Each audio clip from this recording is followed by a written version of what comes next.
জল সংকট ভুট্টা গাছের। উপরে সবুজ থাকলেও ভুট্টা গাছের নিচে জমি শুকিয়ে গেছে।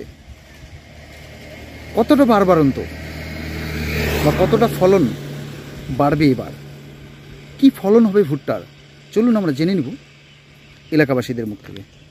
বলছেন নমস্কার দাদা, এই যে একটা দীর্ঘ গরম, মানে বেশ কয়েকদিন থেকে গরম, এই সময় বৃষ্টি হওয়ার প্রয়োজন, চাষিদের আবাদি ফসল রয়েছে, এই গরমে কতটা প্রভাব ফেলেছে, কেমন মানে চাষবাসে কেমন প্রভাব পড়বে?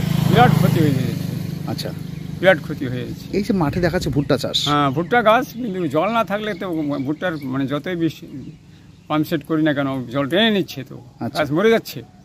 মানে এই মুহূর্তে ফলন ভালো হচ্ছে? ফলন হবে না তো, কারণ ফলনটা তো শুষে যাচ্ছে, তো আচ্ছা শুষে যাচ্ছে। তাহলে মানে কৃষক কোথা থেকে লাভবান হবে বলো? এই যে একটা দীর্ঘ টাইমে বৃষ্টি হচ্ছে না, বৃষ্টি হচ্ছে। অন্যান্য বছর কি এই সময় বৃষ্টি হয়ে থাকে মূলত? মূলত তো বৃষ্টি মানে ফাল্গুন মাসের মধ্যে হয় একটা বৃষ্টি, ভালো বৃষ্টি হয়, কিন্তু বৃষ্টি তো হলো ভাব, কিন্তু হলো না। খুব ইমার্জেন্সি কি বৃষ্টির দরকার।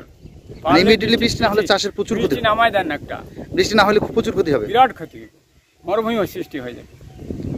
আজকে কি গরমটা সবচেয়ে বেশি পড়েছে? গরম বেশি, 40 ডিগ্রি উপরে মনে হয় গরম। মানে ভুট্টা চাষে প্রচুর ক্ষতি হবে? প্রচুর ক্ষতি, প্রচুর ক্ষতি। বলছেন কোথায় বাড়ি দাদা আপনার?